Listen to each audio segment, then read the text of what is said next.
There were a lot of warning signs, plenty of reasons why getting into business with Donald Trump was never going to end well for them. But if there was one moment where they should have walked away with their dignity intact and kept their distance from Donald Trump forever, it was probably this one. Andy,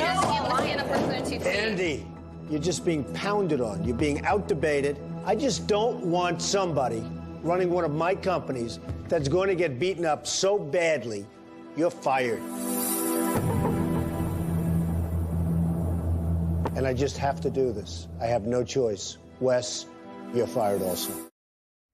Andy Litinsky and Wes Moss, contestants on season 2 of The Apprentice.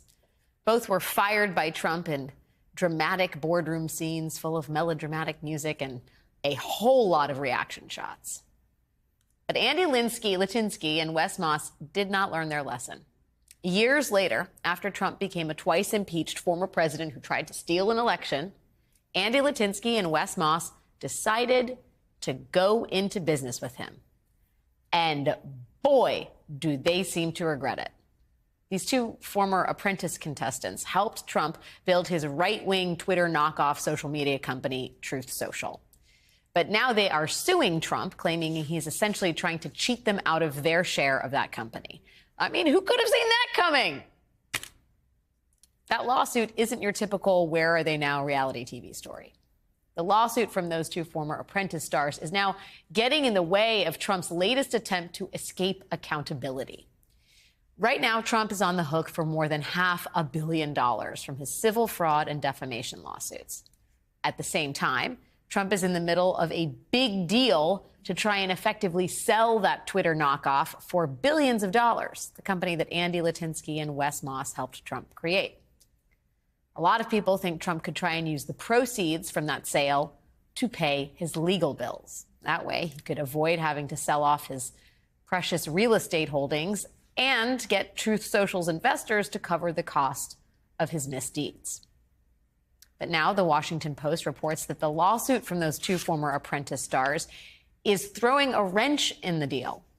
It's delaying Trump's access to those funds, which could be a real problem for Donald Trump, who sure seems these days like he does not have the money to pay the millions and millions in penalties that he owes.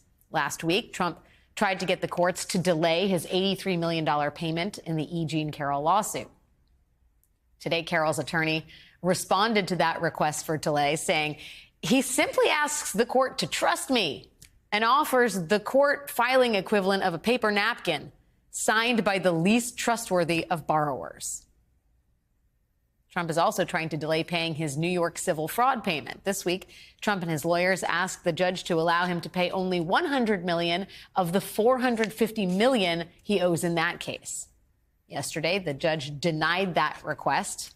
In a 2-line statement, he told Trump's attorneys, "You have failed to explain, much less justify, any basis for delaying the payment." End scene.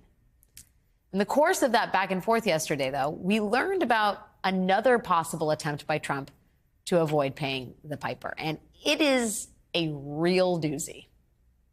In a legal filing yesterday, New York Attorney General Letitia James accused Trump of quietly trying to move his assets to Florida to avoid having them seized by the state of New York. Quoting from the New York Attorney General's office, after the court issued its February 16th order, defendants announced for the first time that various Trump Organization entities operating in New York are allegedly now located in Florida.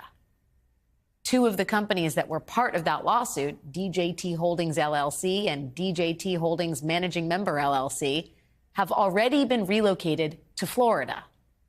Now, as of the year 2023, both of those companies were still located in New York. So did Trump move those companies to Florida after the Attorney General brought a lawsuit against Trump and those companies? I mean, that would be one creative way to get out of paying any penalties in the case. And it sounds like the court was concerned that Trump would do something exactly like that, which is why at the very beginning of this case, the judge here barred Trump from moving his assets out of the state. Now, Donald Trump is doing everything in his power to avoid accountability in his civil and criminal trials. And yes, in some cases it is working. Yesterday, of course, he managed to get the conservative majority on the Supreme Court to delay his case in the D.C. election interference trial well into the future. His Georgia election interference cases have been successfully stalled as well. And we don't know what's happening in Mar-a-Lago, but the civil cases against Trump, the ones from the New York Attorney General and from writer E. Jean Carroll, those have been the only cases so far where Trump has really had to face justice.